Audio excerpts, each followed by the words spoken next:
The termination letter felt colder than the January air whipping against the 50th floor windows. Somi Hayes, 7 months pregnant, and the true architect of Vanguard strategies, was being fired. By her own husband, CEO Matthew Thorne. The official reason cited in the sterile HR document: corporate restructuring and redundancy. The real reason was walking right past Somi's glass-walled office, leaving a $5,000 trail of Baccarat Rouge 540 in her wake. That was Brianna Jennings, her husband's new executive analyst, and Somi's replacement in every sense of the word.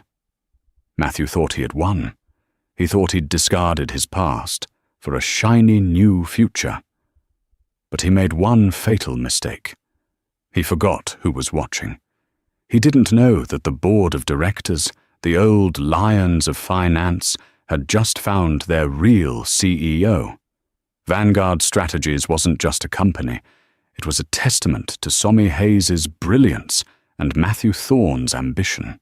They had met at Wharton, a perfect pairing of intellect and charisma. Somi was the strategist, the one who saw patterns in data that others missed. Matthew was the salesman, the one who could sell ice in a blizzard. Together they had built Vanguard from a 2-person startup into a Park Avenue consulting titan. But the partnership had soured. Matthew, now CEO, had long since begun to treat Somi's insights as his own. She was his secret weapon, a title she once cherished and now despised. It meant she did the work, and he took the credit. This morning was no different. The executive boardroom was silent as Matthew paced before the quarterly review. "And so," Matthew said, his voice booming, "by leveraging synergistic market alignments," a phrase Somi hated, a phrase he'd stolen from her notes, "I project a 15% growth in the Northstar Logistics account." Somi, seated at the table, subtly shifted her weight. The baby kicked, a small, private rebellion. She cleared her throat. "Matthew, if I may, the data from Project Atlas suggests the Northstar models are flawed. They're over-leveraged in their Asia-Pacific routes. If we don't advise them to divest, they'll face a supply chain collapse within 6 months. The room chilled. Matthew stopped pacing. He gave Somi the smile he reserved for disobedient children. "Somi, darling," he said, the word darling, a tiny, sharp knife. "Project Atlas is your pet project. It's an R&D burn. We're here to discuss real-world profits, not theoreticals. Let's leave the heavy data to the big boys, shall we?" The condescension was so thick she could barely breathe. The big boys on her team were 2 PhDs from MIT, whom she had personally recruited. She felt a flush of anger, but held her tongue. The meeting adjourned, and Matthew's praise was for himself. As the executives filed out, one remained: Arthur Kensington, the chairman of the board. He was a man from an older, sterner generation of Wall Street, sharp as a tack and impeccably dressed in a Savile Row suit. He had co-founded the original firm Vanguard had merged with. "Somi," he said, his voice a low rumble. "A word." She waited. "Project Atlas," he said, ignoring Matthew, who was preening by the door. "You presented a summary to the R&D committee last month. I read it. It's not a pet project." "I believe it's the future of the company, Arthur," she said quietly. "It's a predictive AI. It doesn't just analyze, it anticipates. Supply chains, market volatility." "I know what it is," Arthur said. He looked over her shoulder at Matthew, who was now impatiently tapping his Mont Blanc pen. "Your husband is a fine showman, Somi. But he can't read the music. He just likes the applause. Don't let him shelve Atlas. He's the CEO, Arthur. He controls the budget." "Budgets," Arthur mused, "can be reallocated. Keep your head up, my dear. True talent is a patient predator." He nodded and left. Matthew was waiting for her back at his office, his mood dark. What was that? You undermined me in there, Somi. I was presenting a counter-argument. It's my job. Your job, he sneered, is to support me, especially now. This pregnancy, it's making you emotional, unfocused. And what was that with Arthur? Sucking up to the old man? He asked about Atlas. Atlas is finished, Matthew snapped. It's a waste. I'm reallocating those funds. We need a new face for the brand, a fresh perspective. That fresh perspective arrived the following Monday. Her name was Brianna Jennings. She had a resume that was paper-thin, a marketing degree from a state school, and 2 years as an influencer liaison. But she was devastatingly beautiful and hung on Matthew's every word. He hired her as his executive analyst, a position he created just for her. Somi, the chief strategy officer, was told to onboard her. The onboarding consisted of Brianna sitting in Somi's office, filing her nails and asking questions like, "So do you, just do spreadsheets all day? That sounds so boring." Somi tried to be professional. "I run predictive models for our top-tier clients. It's complex data analysis." Right, Brianna said, scrolling through Instagram. "Listen, Matthew, Mr. Thorne says I'm here to observe the workflow. But he really wants me to focus on branding. I just feel like the company's vibe is old, don't you think?" That night, Somi went home to their sterile, minimalist Soho loft. It had felt like a home once. Now it was just a waiting room. Matthew came home late, smelling of a perfume that wasn't hers. It was floral and expensive. Baccarat Rouge, 5,40. "You're working too hard, Matthew," she said, trying to keep the accusation out of her voice as he loosened his tie. "Closing deals, Somi," he said, not looking at her. "Someone has to. You seem tired. Maybe you should think about starting your maternity leave early." "I'm only 7 months, Matthew. I'm fine." "The board worries. Your condition is a liability. It makes you unfocused," he said, echoing his own words. "We need people who are 100% in the game." He went to the guest room, as he often did. Somi was left alone in the cold, white living room, her hand on her stomach. She knew, with chilling certainty, that he wasn't just talking about her job. He was talking about her life. The shift in the office was palpable. Brianna Jennings, once a curiosity, was now a fixture. She was always at Matthew's side, carrying a leather-bound iPad and laughing at his jokes a little too loudly. She redecorated her office, which was conspicuously next to Matthew's, in shades of cream and rose gold. She ordered new, ridiculously expensive ergonomic chairs for the executive floor, citing employee wellness, while simultaneously recommending budget cuts to Somi's data team. Somi's one true friend at the firm, Sarah, the head of HR, watched with growing alarm. Sarah was a woman who navigated the corporate world with a practiced, cynical smile, but in private she was fiercely loyal. "You need to be careful, E," Sarah said, cornering Somi by the coffee machine in the quiet kitchen. "The whispers are bad." "What whispers?" Somi asked, pouring decaf. "Her, Brianna. She's telling people that you're struggling with the pregnancy, that your work is slipping. She's covering for you on the North Star account." Somi nearly dropped her mug. "She's what?" "She doesn't have the security clearance for the North Star files. She wouldn't even understand the first page." "She does now. Matthew gave it to her. He's looped her into all your major projects. He's positioning her." "Positioning her for what?" Somi asked, but the cold knot in her stomach already knew the answer. "For your job, Somi. Wake up." Sarah sighed, stirring her own coffee. "Look, I'm HR. I'm not supposed to take sides, but I'm also your friend. I saw them.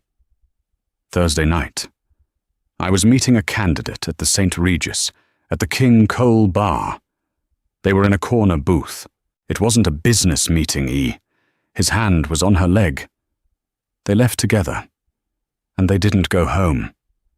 The world tilted.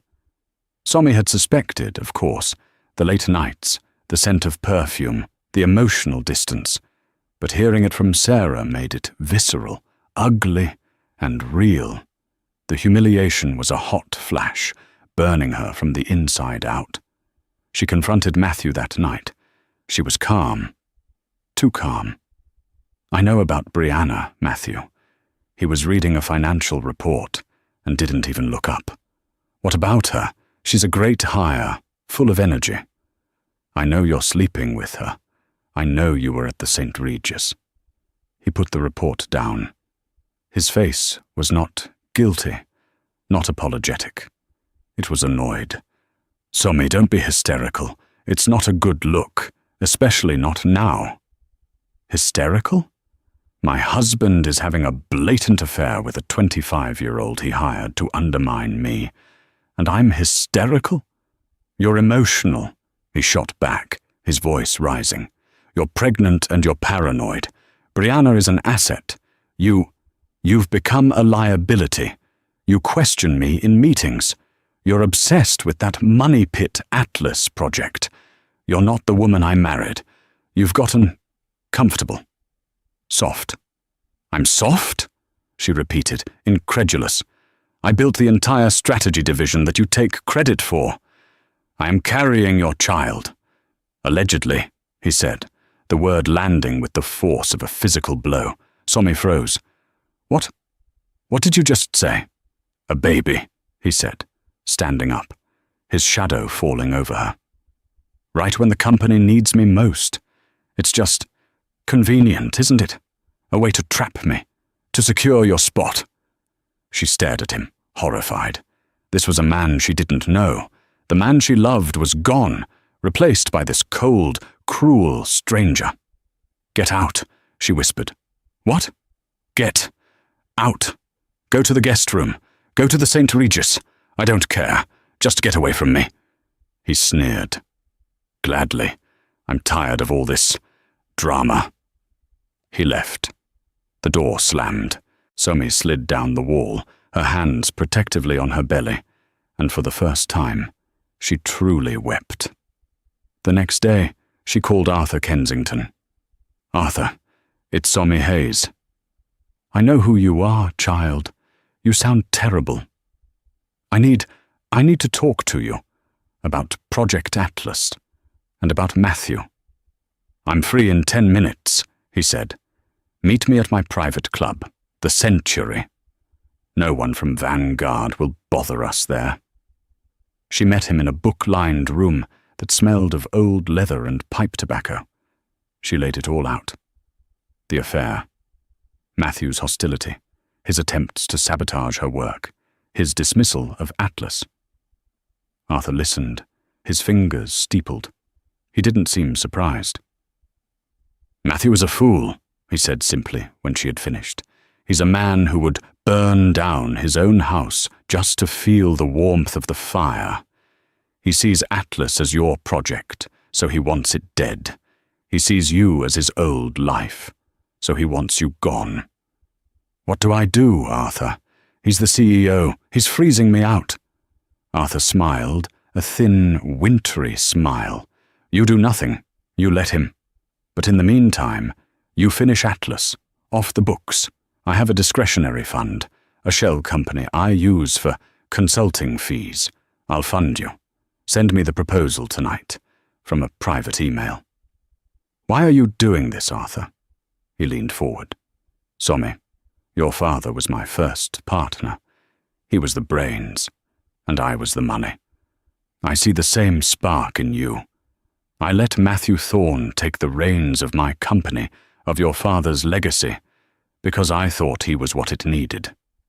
A showman. I was wrong. The company doesn't need a showman anymore. It needs a strategist. It needs an architect. He stood up. Finish the project, Somi. Let him think you're defeated. Let him think you're just a sad, pregnant wife. Let him underestimate you. It's the most powerful weapon a woman has. The end came faster than she thought. It was a Friday. A bitter, cold January Friday. Somi was working on the Atlas code on her personal laptop, the files firewalled and hidden. Her official work was on autopilot. She was just biding her time. At 3:00 p.m., an email popped up. Mandatory meeting, office of the CEO. She walked to Matthew's office, the baby sitting low and heavy. The atmosphere on the 50th floor was toxic. People avoided her gaze. Sarah, her friend from HR, was already in the room, sitting beside Matthew's desk. Sarah wouldn't look at Somi. Her face was pale, her hands clasped so tightly her knuckles were white. This was not a friendly visit. This was official. Matthew was standing by the window, looking out over Central Park. He was wearing a new, razor-sharp Tom Ford suit. And Brianna Jennings was there. She was sitting in the visitor's chair, looking smug, tapping on her phone. "Somi, thanks for coming in," Matthew said, his voice laced with false, corporate empathy. "Close the door." She did. "Somi," he began, "as you know, the market is in a period of transition. We've been analyzing our overhead and structural redundancies." "Get to the point, Matthew," Somi said, her voice flat. He turned. His eyes were cold. "Effective immediately. Your position as Chief Strategy Officer is being eliminated. It's a redundancy." Somi looked at Sarah. "Sarah? You're letting this happen?" Sarah finally looked up, her eyes filled with a mixture of pity and rage. "Somi, my hands are tied. I've been advised by legal." "We're restructuring the entire division," Matthew continued smoothly. "We're moving to a more agile, brand-focused model." He gestured to Brianna. "Brianna Jennings will be taking over as interim head of strategy, effective immediately." Brianna gave Somi a small, dismissive smile. "I'm so excited to bring a new vibe to the team," she purred. The humiliation was a physical thing, a hot, acrid taste in her mouth. She was being replaced by this child, by her husband's mistress. "You can't be serious," Somi said, her voice shaking despite her best efforts. "I'm 7 months pregnant. You can't fire me. It's illegal." Matthew smiled. "Oh, we're not firing you for being pregnant, Somi. That would be illegal. We're firing you because your position is redundant. And for cause." "For cause?" He slid a blue folder across the desk. "It's all in here. A performance review. Neglect of duties. Your numbers on the North Star account have been slipping. Misuse of company time. That Atlas project you refused to shut down. Insubordination. It's a very clear-cut case. You're lucky we're not suing you for the wasted resources." It was a perfect, diabolical lie. He had used her pregnancy against her, claiming her neglect was the cause, not the other way around. He had poisoned her reputation, and Brianna had been his little spy, reporting every time Somi seemed tired or distracted. "Security will escort you out," Matthew said. "Your personal effects will be messengered to you. Sarah has your severance packet." Somi looked at the packet, then at Matthew. "Severance? You fire me for cause, but offer severance?" "We're generous," Matthew said. "We're offering you 3 months' pay in exchange for a full NDA. You sign, you get the money. You don't, you get nothing. And believe me, Somi, no one will hire a pregnant, disgraced executive. Take the deal." He was boxing her in. He knew she needed the money for the baby. "I'm not signing anything," she said, her voice finding a sudden core of steel. Matthew's eyes narrowed. "Suit yourself. You always were stubborn. That's your problem." "No, Matthew," Somi said, walking to the door. "It's yours." She opened the door. 2 large security guards, men she had known for years, were waiting. They looked ashamed. "Ms. Hayes, we have to ask you for your badge." The entire office was watching. The open-plan floor was silent. Everyone was pretending to work, but all eyes were on her. She, the pregnant wife, the C-suite executive, being walked out like a common criminal. Brianna walked past her, swinging her hips, and entered Somi's old office, her new office. Somi kept her head high. She walked to the elevator, the 2 guards flanking her.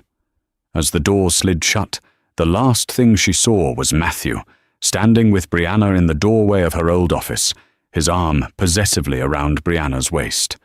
They were both smiling. She got to the lobby, her legs shaking. She walked out onto Park Avenue, the icy wind hitting her like a slap. She was unemployed. She was 7 months pregnant, and she was married to a monster. She got in a cab and went to their loft. Her key wouldn't work. He had changed the locks. Taped to the door, in a manila envelope, was another set of documents. Divorce papers. He was citing irreconcilable differences and claiming the loft, which was in his name, was non-marital property. He hadn't just fired her. He had executed her. For 48 hours, Somi ceased to exist. She stayed on Sarah's couch, staring at the ceiling of the tiny Upper West Side apartment. Sarah had brought her home, fuming and crying on her behalf. "He's not just a snake, Somi. He's a hydra. He cut off every head. He had this planned for months. The performance review, the legal threats. He even had legal counsel, our firm, our lawyers, threaten my job if I interfered." Somi felt nothing, just a vast, cold emptiness. The baby kicked, and she felt a pang of guilt. She was endangering her child with this stress. "He'll pay," Somi whispered, the words sounding foreign. "How?" Sarah asked, handing her a cup of tea. "He has the money, the power, the lawyers. He has the company." "He doesn't have the company," Somi said, a spark igniting in the cold darkness. "He just rents the CEO chair. The company belongs to the board. It belongs to Arthur." She got up, her body aching. She pulled out the burner phone Arthur had insisted she buy. She made the call. "He did it, Arthur." "I saw," the old man's voice rumbled. "It's all over the internal memos. A bold new direction. Disgraceful. Are you all right?" "He locked me out of the apartment. He fired me for cause. He's trying to leave me with nothing." "Of course he is. He's a coward, and cowards are always cruel. Now listen to me. I've been busy. Do you know the Blackwood building on 57th Street? The private equity building? Yes. My shell company, Kensington Equity, has an office on the 34th floor. It's a ghost office. Empty. I've had a new server and 3 high-spec terminals installed. The 2 engineers you trusted from the Atlas team, the ones Matthew fired last month for budget. David and Wren? Yes. They've been on my payroll for 2 weeks. They're waiting for you. The board's annual review and strategy meeting is in 3 weeks. Matthew thinks it's a formality, a rubber stamp on his new vision. He's wrong. It's an audition, and he's about to be upstaged. A new strength surged through Somi. It wasn't just anger. It was a cold, pure focus. He had taken her job, her home, her dignity. He had weaponized her pregnancy. Fine. She would weaponize his own ignorance. For the next 3 weeks, Somi lived in that ghost office. David and Wren, brilliant and loyal, were ecstatic to be working on Atlas again.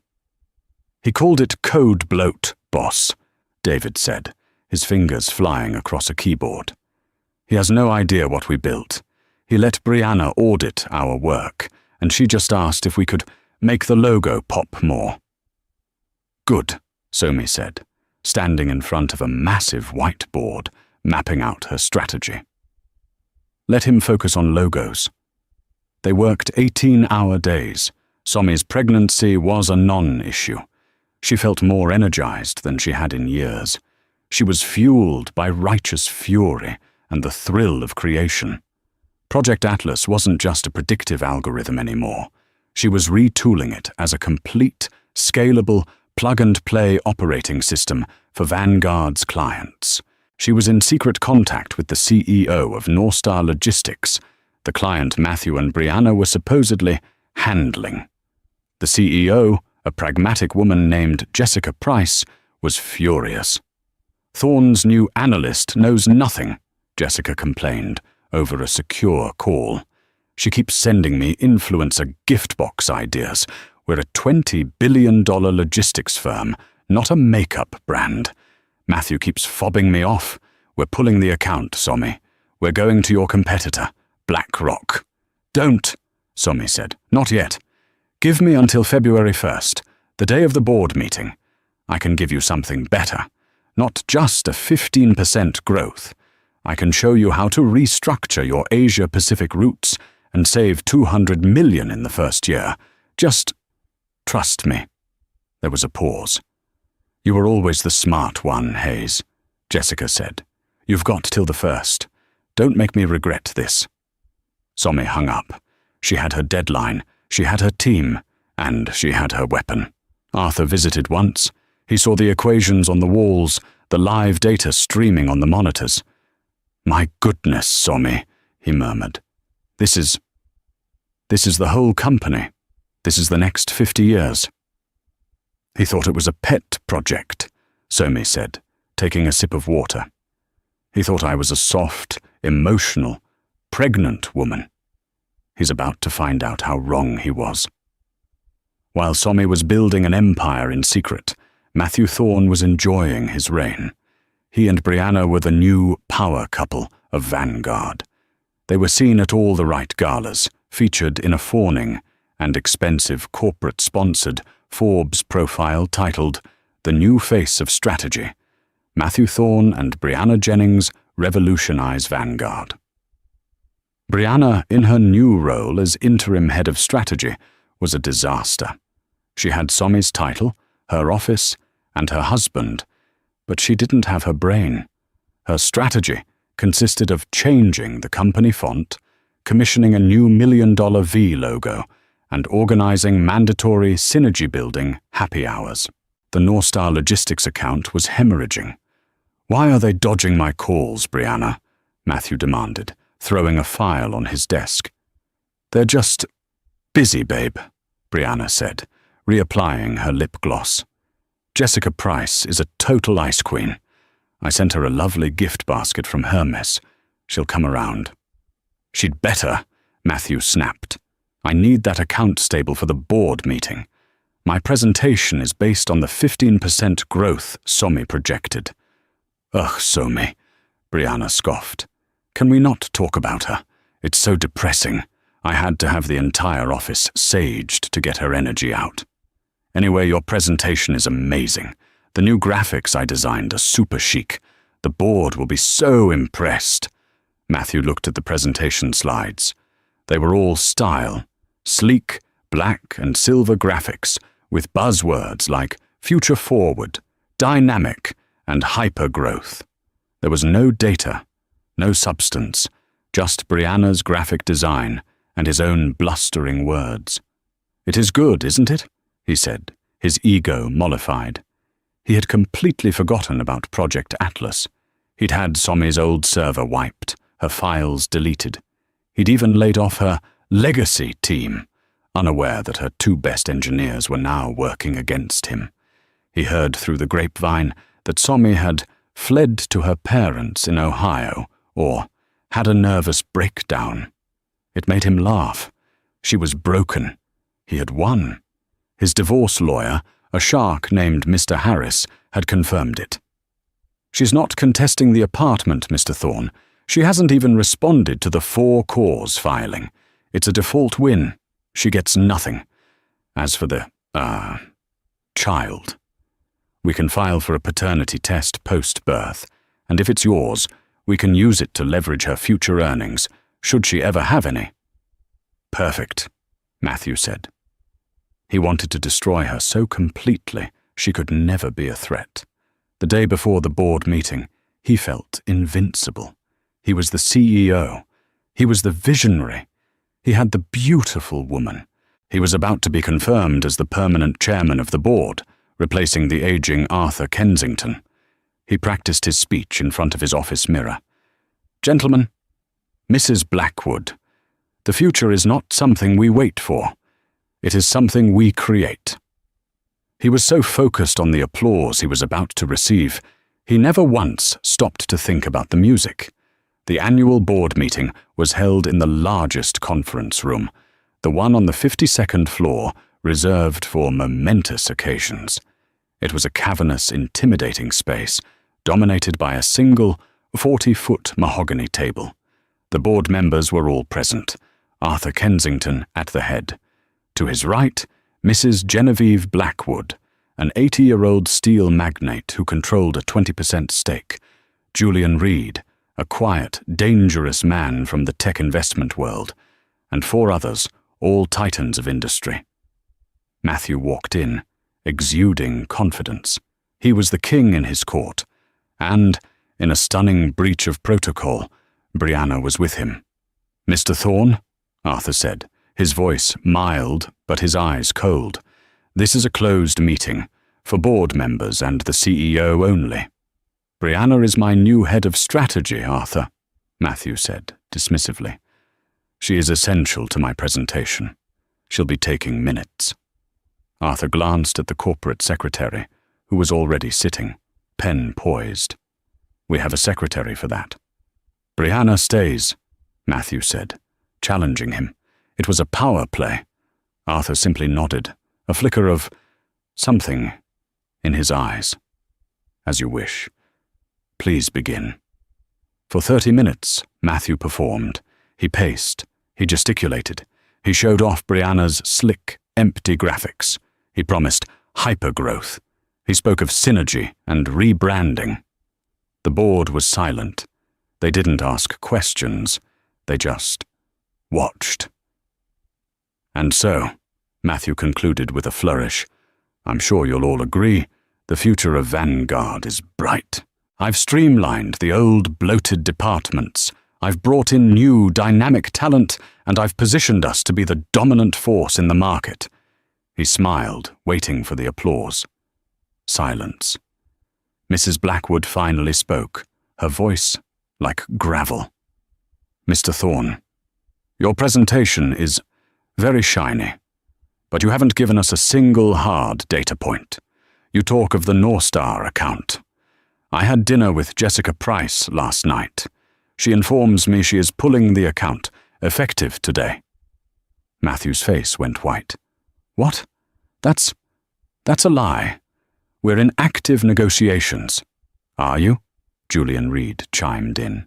Because my sources say your new head of strategy sent Miss Price a gift basket for a $20 billion client. Brianna flushed bright red. It was a Hermes basket. Matthew was floundering. This is a temporary setback, a misunderstanding. We feel, Arthur said, his voice cutting through the panic, that the misunderstanding is yours, Matthew. You speak of streamlining, but you mean gutting. You speak of new talent, but you mean mistresses. You have, in 3 weeks, managed to alienate our largest client and destroy the morale of this company. How dare you? Matthew sputtered. I am the CEO. You can't. Oh, we can, Arthur said. You see, we were concerned about your vision. So we authorized a secondary, competing project, an initiative you yourself declared dead. You called it a pet project. We call it the future. What are you talking about? Matthew demanded. We have one more presentation, Arthur said, pressing a button on the intercom. Please send her in. The double doors at the end of the room opened. Somi Hayes walked in. She was 8 months pregnant now, and she was not the broken, weeping woman Matthew had fired. She was dressed in a custom-tailored navy blue maternity suit that screamed power. Her hair was pulled back. Her face was calm, focused, and absolutely lethal. She looked like a queen. Matthew stared, his mouth literally hanging open. "Somi, what is this? You don't work here. Security." "She's here as our guest, Matthew," Mrs. Blackwood snapped. "Sit down and be quiet." Brianna looked like she had seen a ghost. Somi didn't even look at her husband. She walked to the front of the room, plugged her own laptop into the projector, and her presentation, Project Atlas, lit up the screen. It wasn't slick graphics. It was live, terrifyingly complex data. "Good morning, members of the board," Somi said, her voice clear and strong, filling the room. "For the last 3 weeks, my team and I have been wargaming the future of Vanguard strategies. What you're seeing here is Atlas." For the next 20 minutes, Somi didn't just give a presentation. She conducted a masterclass in strategic execution. "Matthew told you he was projecting 15% growth on Northstar," she began. "He was wrong. He was using my old 6-month-old models. The models I told him were flawed." She clicked a button. The screen filled with red alerts. "This is the live data from Asia-Pacific Shipping. Northstar is, as of this morning, facing a catastrophic supply chain collapse. Just as I predicted, they are poised to lose 40% of their Q2 revenue," the board members murmured. Matthew was sheet white. "Jessica Price was going to pull the account," Somi continued, "but she agreed to wait. Because I didn't offer her a gift basket. I offered her a solution." She clicked again. A new, complex model appeared. "This is Atlas, optimized for Northstar. It's an AI-driven logistics overhaul. It reroutes their entire fleet, divests from the failing ports, and opens up 3 new, unexploited routes in South America. This plan doesn't just save their 40%, it increases their profit margin by 22% over the next 18 months. "She's lying!" Matthew yelled, jumping to his feet. "She stole company property. This is fantasy." "Is it?" Somi asked calmly, and turned to the conference phone. "Jessica, are you there?" "I am, Somi." Jessica Price's voice filled the room. "And I've seen this presentation. The board should know I've already signed the new contract. A 5-year exclusive, with Somi Hayes and Project Atlas. Vanguard just saved its biggest client. She did." The blood drained from Matthew's face. He sank back into his chair. Somi wasn't finished.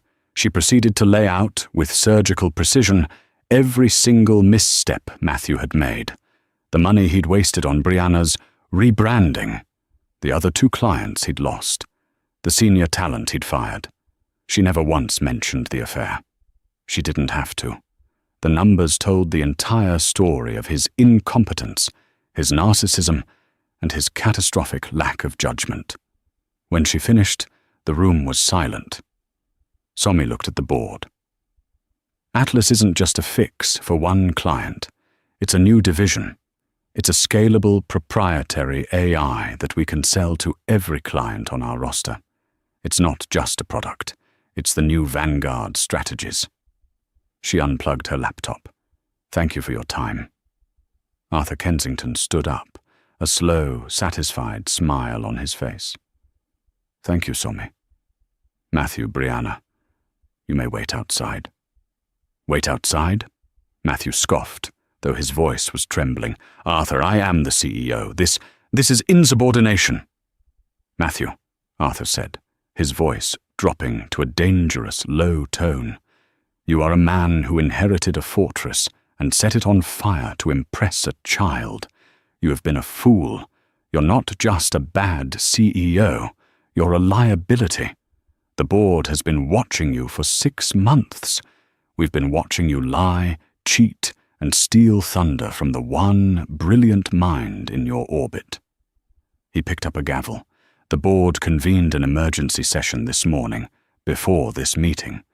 Based on the preview of Ms. Hayes's presentation and a full report on your for cause firing of her, which I might add was a catastrophic legal exposure. We held a vote. He banged the gavel. Effective immediately, Matthew Thorne, you are terminated as CEO and removed from the board of directors of Vanguard Strategies. We are activating the morality clause in your contract. Morality clause? Matthew shrieked. You can't. Misuse of company funds, fraternization, and gross negligence, Arthur said calmly. I believe you'll find it ironclad. The same for cause logic you used on your wife. It seems you're not entitled to severance. Brianna Jennings was a weeping, mascara-stained mess.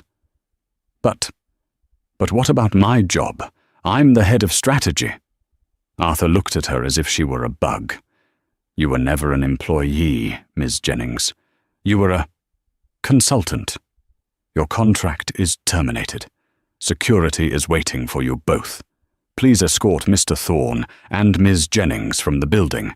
They are not to be allowed back on the premises. Matthew was purple with rage. You pregnant witch! He screamed at Somi, lunging toward her. The two security guards, the same ones who had escorted Somi out, grabbed Matthew's arms. This time they showed no shame. They looked pleased. You'll never get away with this. The company is mine, he howled as they dragged him, struggling, from the room. My Hermes basket, Brianna wailed, grabbing her purse as the other guard firmly guided her out. The door shut. The room was blessedly quiet. Somi stood there, her hand on her belly. She had done it. Arthur Kensington turned to her. The entire board was now smiling.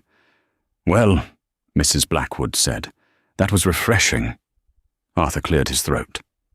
Somi Hayes, the board would like to formally apologize for the lapse in our judgment. And we would like to offer you the position of Interim Chief Executive Officer of Vanguard Strategies, effective immediately, with a full mandate to implement Project Atlas. Somi looked at the faces around the table. They were looking at her with respect, with awe. She took a deep breath, feeling the baby kick, as if in celebration.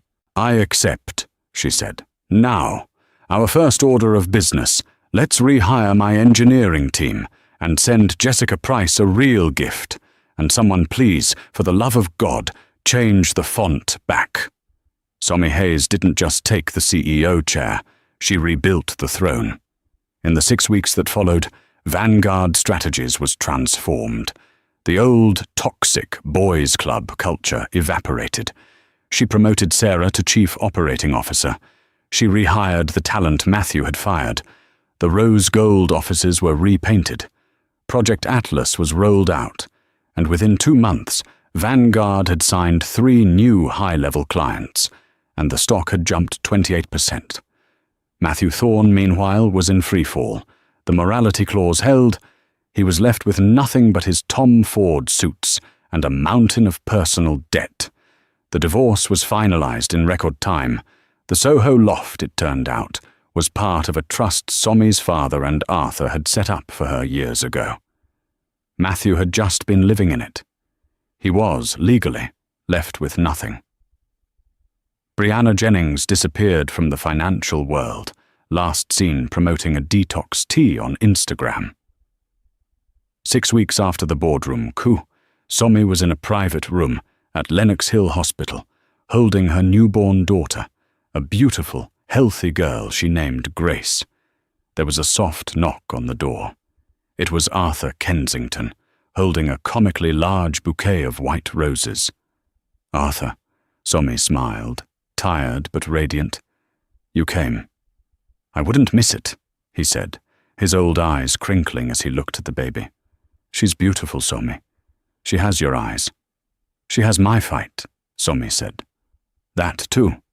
He sat down, placing a leather portfolio on the bedside table. The board has voted. The interim tag is gone. You are the permanent CEO. The contract is in there.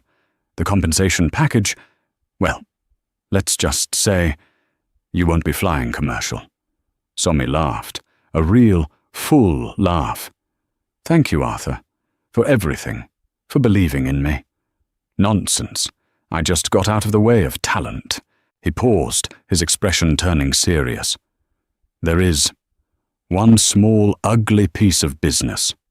Matthew. He's destitute and desperate. What has he done?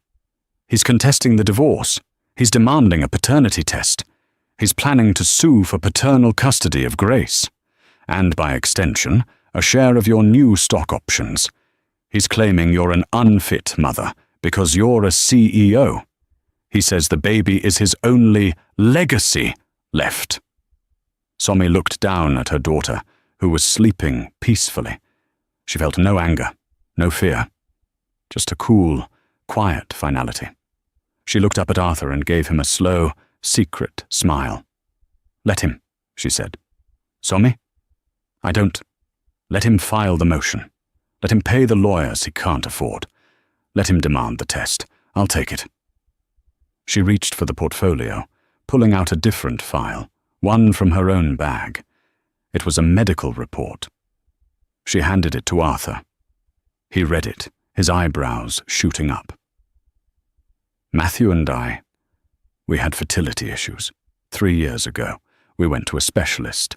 This, she tapped the paper, is the report. Matthew is sterile, a 0 count. The doctors said it was impossible. He refused to believe it. He was too proud. He stormed out and never spoke of it again. Arthur looked from the paper to the baby. Then, Grace, when I knew my marriage was over, long before Brianna, long before the firing, I knew I still wanted a child, a family. On my terms, I went to a donor clinic. Somi gently stroked her daughter's head. This is my baby, Arthur. By contract, by blood, by love, by choice. He has no claim on her. He has no claim on my company. He has no legacy. Arthur Kensington stared at the new CEO. He had seen predators on Wall Street. He had seen sharks and wolves, but he had never seen anything as formidable as the woman in front of him. Matthew Thorne hadn't just lost a fight. He had been comprehensively, strategically, and utterly erased. My goodness, Somi, Arthur said, a slow smile spreading across his face as he put the report away. Welcome to the chairman's seat. Your father would have been so proud. 3 months had passed. The corner office on the 52nd floor, once a shrine to Matthew Thorne's ego, was unrecognizable. Somi had moved the CEO's office down to the 48th floor to be closer to her teams. The mahogany and chrome were gone, replaced with warm woods, whiteboards covered in code, and glass walls that were almost always transparent. In a small, soundproofed room attached to her office, a full-time nanny hired by the company cared for Grace. Somi was a CEO, but she was a mother first, and she refused to sacrifice one for the other. Vanguard 2.0, as the press had dubbed it, was thriving. Project Atlas was a resounding success, and Somi had secured not just Northstar, but 2 of their largest competitors by offering them different, bespoke versions of the AI. She was being hailed as a visionary, the architect of the new Wall Street. Her old life felt like a distant, painful dream. Until the papers arrived. They were delivered to her doorman by a seedy-looking process server. Thorne V. Hayes, he was doing it. Matthew was officially suing for paternity and custody of Grace, claiming Somi had stolen his only heir and was an unfit, career-obsessed mother. Arthur Kensington was apoplectic. He's an insect, Somi, a deluded, penniless insect. We will crush him.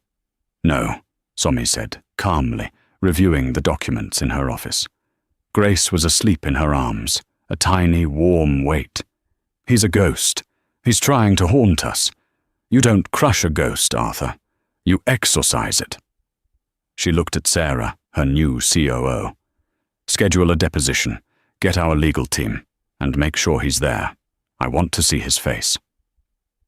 2 weeks later, they met in a sterile conference room at the offices of Somi's lawyers. a firm that specialized in high-conflict corporate and family law. Somi walked in, flanked by Ms. Harding, the firm's senior partner, a woman with shark's eyes and a spine of tungsten. Matthew was already there. The sight of him was shocking. The Tom Ford suits were gone. He was wearing an off-the-rack department store suit that fit him poorly. It was wrinkled, and the shirt collar was graying. He had lost weight, and his eyes, once charismatic and bright, were dull, filled with a sour, desperate rage. He was a king in exile, and he looked pathetic. His lawyer was a small-time ambulance chaser named Leo Gellis, who looked overwhelmed by the opulence of the law firm. "Let's begin," Ms. Harding said, her voice clipping the air. Gellis cleared his throat, trying to sound important. "My client, Mr. Thorne, is here to assert his paternal rights. He has reason to believe Miss Hayes, in a vindictive and calculated move, is denying him access to his biological child, Grace Thorne." "Grace Hayes," Somi corrected him, her voice ice. "His biological child," Gellis repeated, in an attempt to defraud him of his rightful role as a father. "He is the biological father.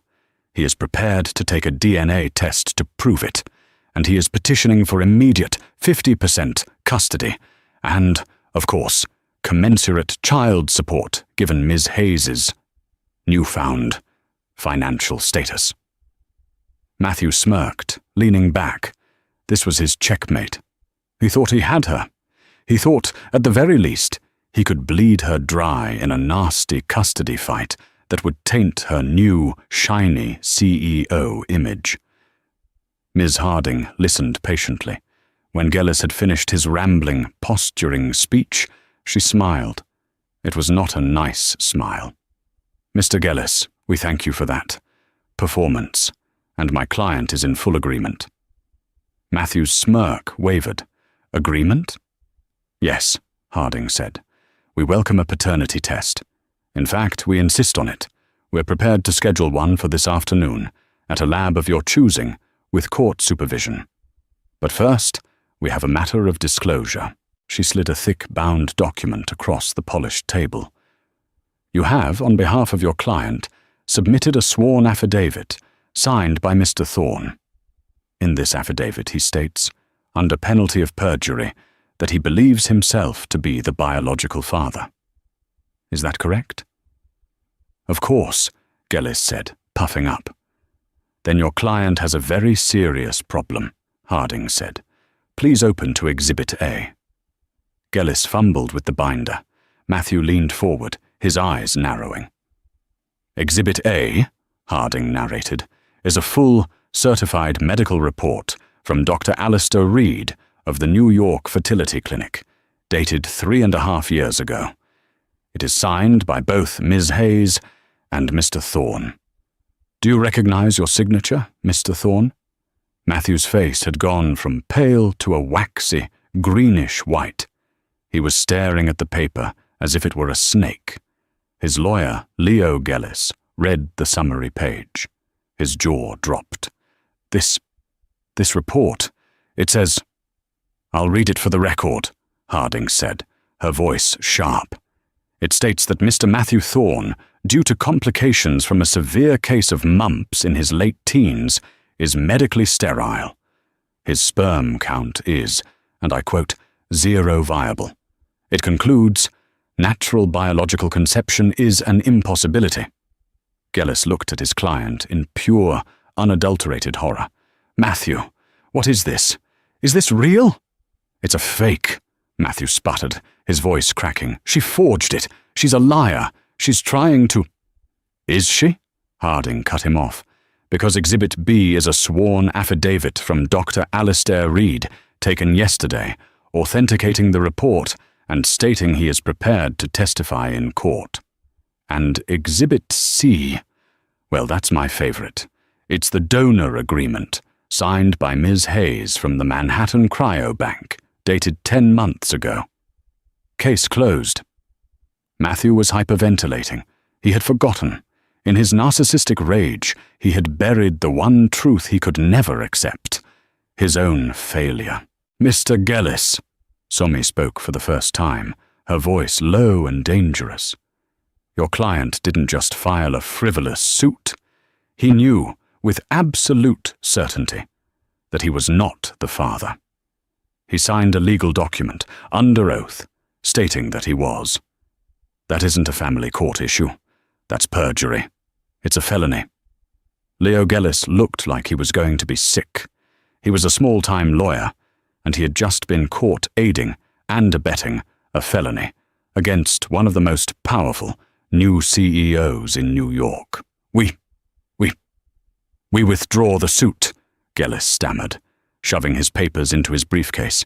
"Effective immediately. We withdraw." "Oh, it's too late for that," Ms. Harding said, standing up. "My client is filing a countersuit for malicious prosecution, defamation, and emotional distress. We will be seeking the entirety of your legal fees, Mr. Gellis, and damages from Mr. Thorne.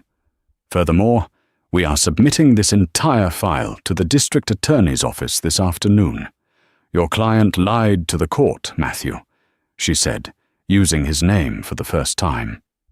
"He tried to extort a woman and her child." Matthew finally broke. He slumped in his chair, a hollowed-out man. He was finished. He had no money, no job, no reputation, and now he was facing criminal charges. Somi stood up. She straightened the jacket of her suit. She looked down at the pathetic man who had once been her husband. "You told me I was soft, Matthew," she said, her voice quiet, cutting him to the bone. "You told me I was a liability. You tried to take my job, my home, and my dignity. And when that failed, you tried to steal my daughter to use her as a bargaining chip." She leaned in, just a fraction. "You're not a ghost, Matthew. You're just a parasite. And you've finally run out of hosts." She turned, without a backward glance, and walked out of the room, her heels clicking with the sound of finality. She returned to her office, where her daughter was just waking up from her nap. She picked Grace up, breathing in her scent, and looked out the window at the city she was on her way to conquering. The ghost was gone. The machine was hers. What you just heard wasn't just a story about revenge. It was a story about value. Matthew saw Somi's worth only in relation to himself. But Somi, even at her lowest point, knew her own value was independent. She knew her worth was in her mind, her integrity, and her resilience. Karma isn't just a mystical force, it's the natural consequence of your own actions. Matthew's arrogance, his cruelty, his laziness, those were the seeds of his own destruction. Somi's brilliance, her patience, and her quiet strength were the foundation of her victory. This story is a reminder. Never let anyone else define your worth, and never, ever underestimate the person someone else has thrown away. The one they discard might just be the one who ends up as their boss. If you were moved by Somi's story, please hit that like button. What was your favorite twist? Let us know in the comments below. Don't forget to share this video with someone who needs a reminder of their own power, and please subscribe to the channel for more real-life drama every week.